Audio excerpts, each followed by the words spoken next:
Hello, everyone. I'm Kristen Baldwin Dethridge. My pronouns are she, her, and I am in Boone, North Carolina. I currently teach public history and historic preservation at Appalachian State University. And we are here to talk to you today a little bit about the elected positions at NCPH and how those relate to and help to carry out our long range plan. So I'm going to introduce myself a little bit further, then I'll pass it around to our other panelists. We've got some questions prepared for everyone to talk about.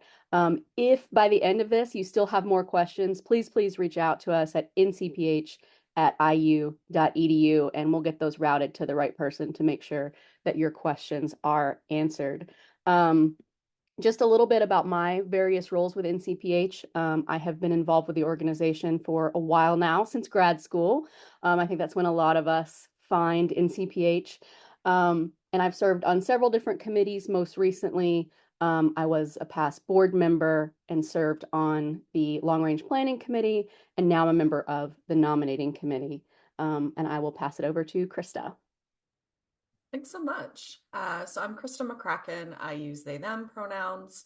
I'm located in Sault Ste. Marie, Ontario, Canada, and I work as a researcher and curator at the Shingwauk Residential School Center. I have served on the NCPH board. I'm currently also a nominating committee member. I've also served on the membership committee and the governance committee, and really excited to be here to talk about some of those experiences. Will? Hey, I'm Will Stoudemire. I use he, him pronouns. I am an associate professor of history at the University of Nebraska at Kearney, where I run the online MA program in public history. And I've served a number of roles for NCPH, been on the development committee, but most recently, for the last 8 years now, have been co-chair of the Long Range Planning Committee. And Sam. Hi, everybody. My name's Sam Opsel. I use he, him pronouns. I am coming to you from Indianapolis. I work for the Indiana Humanities, State Humanities Council as a program associate. And I'm joining this call, although I've worn many hats for NCPH as well. I'm joining as a member of the Long Range Planning Committee today. All right, thanks everyone. And we will get right into some of these questions. The first one is for Krista. Can you explain a little bit about what the nominating committee is, what they do, and what the time commitment for that is? Definitely. So the nominating committee is a elected committee. So like the board of directors, they're one of the positions that are nominated by the membership of NCPH. And the committee really works to compile the election slate for NCPH. So this involves soliciting self-nominations, reaching out to prospective candidates for both the board and the nominating committee. I'd say the most intensive work period is usually in the fall, because that's when we're doing that, putting together the slate, all the nominations have come in, and we're trying to make sure there's enough people to run in the election. But that being said, we are trying to make the committee less intensive in that period by trying to do a bit more work in the summer and a little bit in the winter months, just recognizing that for many folks, the fall is a busy time already. But yeah, the nominating committee, I found really helpful in terms of just getting to know the different aspects of NCPH, but also connecting with other people who are maybe parts of NCPH that I don't know very well. Excellent, thank you. And up next, Krista and I are going to talk a bit about the board of NCPH and what they do, since we have both served on it in recent years. As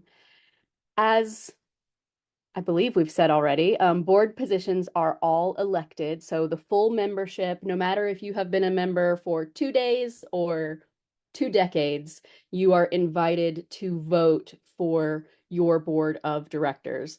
And we send out information about who the candidates are. Also, you can look and see who's currently on the board. So you're thinking about what types of folks you'd like to vote for and support. So hopefully you have all the information to do that. And we really want to encourage folks to vote for the board. A lot of what the board does is review different proposed policies, different changes coming up from the organization. If there are things that members want to see happen, it's the board that helps make sure that that happens and helps make sure that folks are assigned to a variety of committees. It is a working board. We meet usually about once a month on Zoom. At the same time, there's no fundraising minimum. A lot of folks, a lot of nonprofit boards have that fundraising requirement, and NCPH does not. We do help with fundraising. We solicit, ask for folks to donate to the organization, but there is no minimum required. In fact, when I was first asked to join, if I wanted to run for the board, my first question was like, are you sure? Are you sure you don't want someone with a little bit more experience, a little bit more knowledge? It's, of course, essential to have some knowledge and experience with the organization, but one of the great things about our board, I think, is the variety of folks. So now I will turn it over to Krista to fill in there. Yeah, I think I would completely agree with that. I think the fact that the board represents people from, all across the United States, often someone from Canada. There's also folks from every kind of pocket of public history. So you have folks in academia, you have folks that are practitioners, you archivists like myself, like a range. I think getting that experience of connecting with people from different fields is also really nice. Um, Likewise, for me, I think the board was a really great learning experience. Since I've sat on NCPH, I've been on a number of different boards, but I think I really appreciated how structured and organized the NCPH board is. Huge shout out to Stephanie. But the fact that you are provided with a really good orientation manual, all the meeting minutes and documentation comes in a really neat package for you to review. Like, I love that as someone who loves governance and documentation. I think in terms of board commitment, I also gained a lot of skills. One of the things that I did as part of my board service was help get the governance committee started. And that was a huge skill building thing that has led to other things in my career. And so I think there's ways that you can pick things that align with what you're interested in as part of your board service that can be really beneficial. Definitely, definitely. And yeah, just that deepening and expanding of skills and connections with people across the field. I mean, that's one of the things you do as an NCPH member anyway, or when you attend one of the annual meetings or one of the mini cons. But as a board member, you really get to know things much more deeply. Speaking of a deeper understanding of what NCPH does, I'm going to toss the next question to Will to tell us a little bit about what the long range plan is and what the long range planning committee does. Sure, yeah. So the long range plan is a 5-year guiding document for NCPH. We are on our second iteration of a long range plan for the organization. The first one covered, I think it was 2017 to 2022. This document covers 2023 to 2028. So we're in the very early first couple years of this current iteration of the long range plan. The Long Range Planning Committee is tasked with putting together this plan, which we do so through consultation with the board, with committee chairs and committee members, and with the membership at large. We've held focus groups and other things to lead to the development of this document that then envisions what the next 5 years of NCPH should look like and what the major priorities of the organization should be. The plan itself is available through the NCPH website. If you'd like to learn more, it has 5 core pillars of community, diversity, advocacy, practice, and stewardship that then kind of guide the various action items that the organization as a whole will work on. One of the fun things about the long range plan is that it's not just something our committee does, it's something every committee and the board is involved with. So the long range planning committee comes up with the document, it gets approved or was approved by the board last year, and now for the next 5 years, the task is for all of the committees that you could be nominated to, all of the various volunteers who contribute to this wonderful organization to see that the goals of the long range plan are effectively implemented. And so there are lots of ways to get involved. It's a plan that is intended not just to be something the committee develops and we sit on put on a shelf. It's something that we intend to affect throughout the organization. And so through committee work, through being on the board, you can contribute, and through being a member of the organization at large, you can contribute to helping to achieve its goals. Thanks, Will. And Sam, can you help maybe explore a little bit more of that relationship between the long range plan and the elected positions, both for the board and the nominating committee. Yeah, absolutely. As members of the Long Range Plan Committee, we try to help elected officials and the organization at large when they're interacting with NCPH through a committee or another forum to make sure it's maybe legible is the right word. It's a long plan, right? We're going to do a lot over 5 years. We want to do a lot, but we want to make sure everybody feels like they can manage their components. So some of the work we do involves building some forms so that way you can track what your committee or your piece of the organization will be interacting with. And then maybe most importantly, we're there to act as liaisons as committee members. I like to think of us as the geek squad for the long range plan. We want to make sure we're there to answer any questions you all have, help out however you might need us, be of support, but we also want to make sure we're as hands off as we can be as well. Each of these pieces that are going to committees or the board or other elements of NCPH, we want to make sure we've given you all a lot of room to be creatively flexible and have room to iterate on these goals of the long range plan because it belongs to each of these pieces of the organization that you're a part of. So we're there to help however you need us, but we're also not there to look over your shoulder and manage whatever you're doing. We want to be as supportive as possible. Thanks, Sam. Let's see. Apologies. The next questions are a little bit out of order. I'm gonna put this one over to Krista. It's a kind of a combination of questions. As far as the nominating committee deciding who to put forward for the slate, how is someone nominated? Is self-nomination an option, and why might someone want to do that? And then how does the nominating committee decide? Um, so definitely self-nominations are a thing and are highly encouraged, as are nominations of other folks. Preferably, maybe let them know before you nominate them. But if you nominate them without asking them, we will then ask them. We will not like put somebody on the election slate without their consent. But nominations basically happen through the NCPH website. There is a form located on the website that really just asks you for the name of the nominee, the role that you want to nominate them for, be that a board position or a nominating committee position, and a bit of information about why they would be a good candidate for these positions. The form's relatively short and really encourage you to, if you're interested at all in either the nominating committee or the board, to put your name forward. You don't have to be a senior professional to do this service. We definitely welcome mid-career, early career. There's also student seat on the board. We'll welcome student applications for the nominating committee as well. And that's really like if you're invested in NCPH, I think this is a really good opportunity for service and growth within the organization. In terms of how we put together the slate, we take the information that comes in through the self-nomination form and it's reviewed. It's not a secret, but we never get enough nominations. So a lot of the work that the nominating committee does is that reach out to people saying, we think you would be a really good candidate for a board position, for a nominating committee position. Are you interested? And then answering all those questions around time commitment, what does the service actually look like, and seeing if folks are interested or not.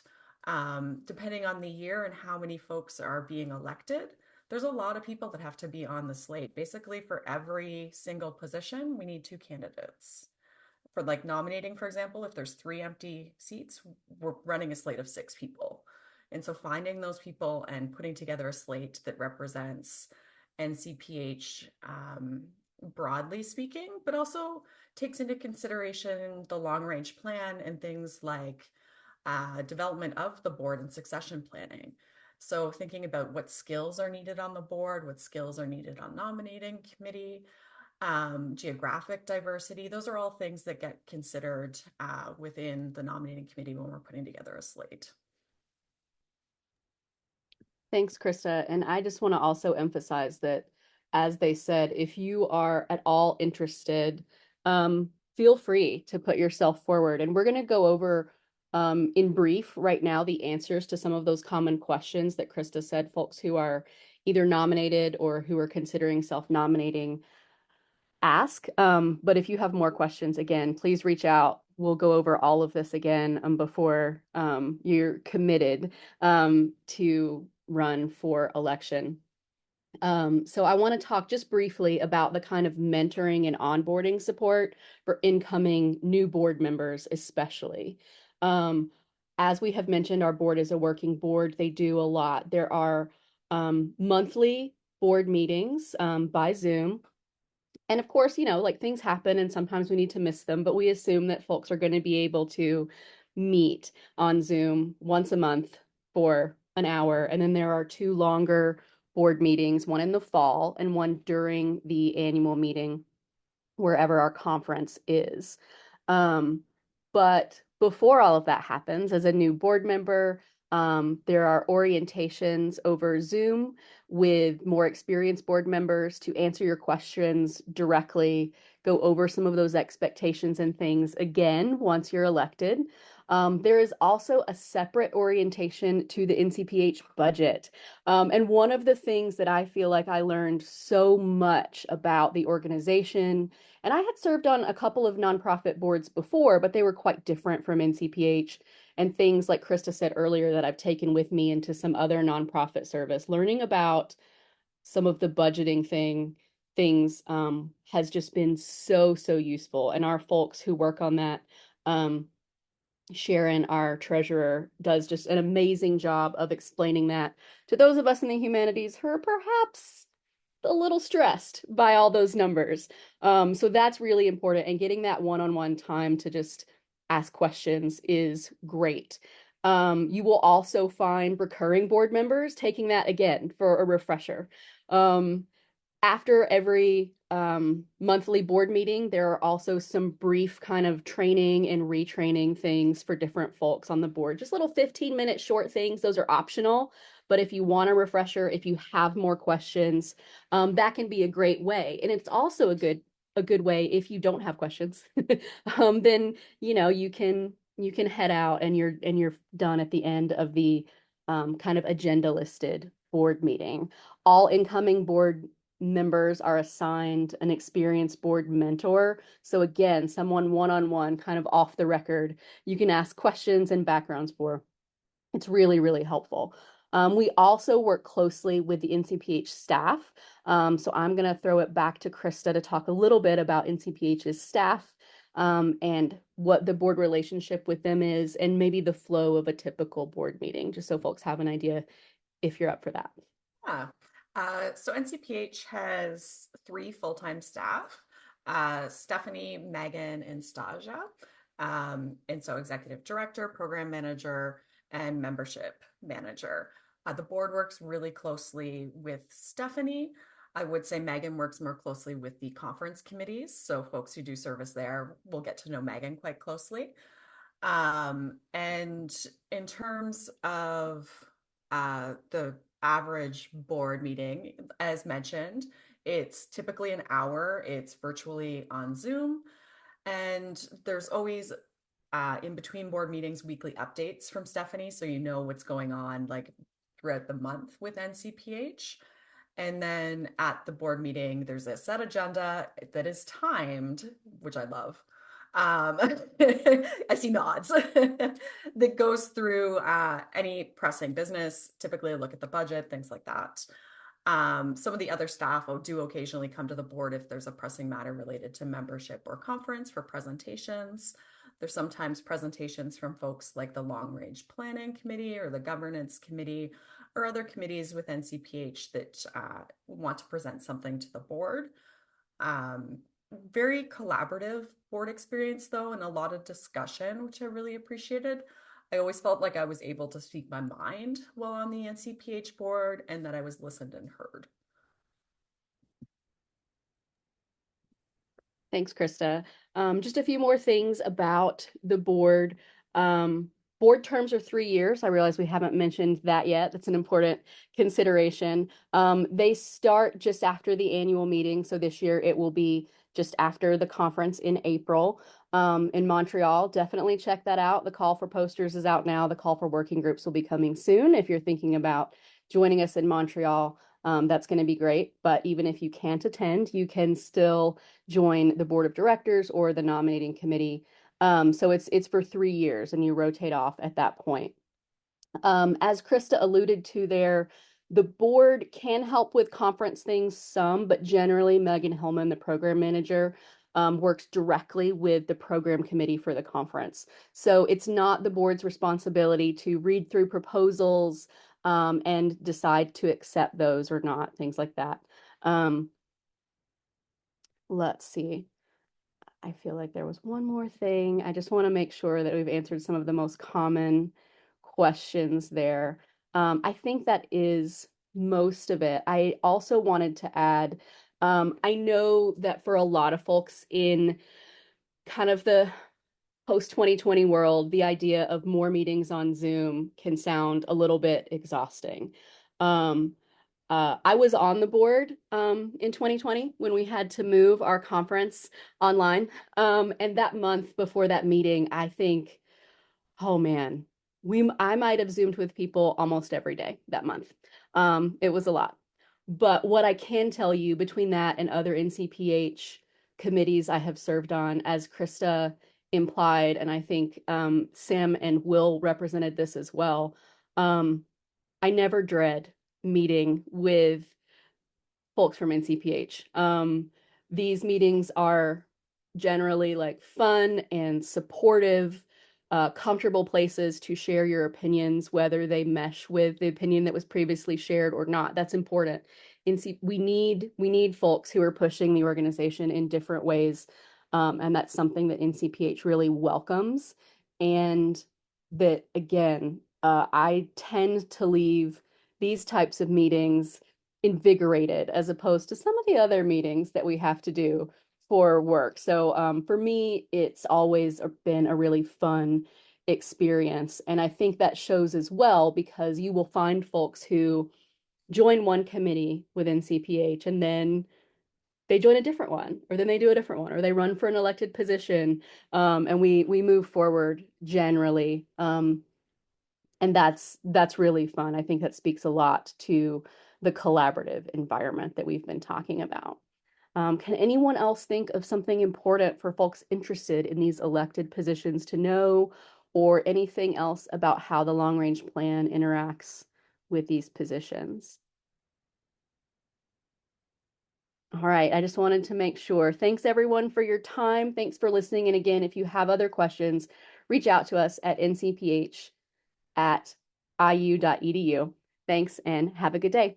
Bye.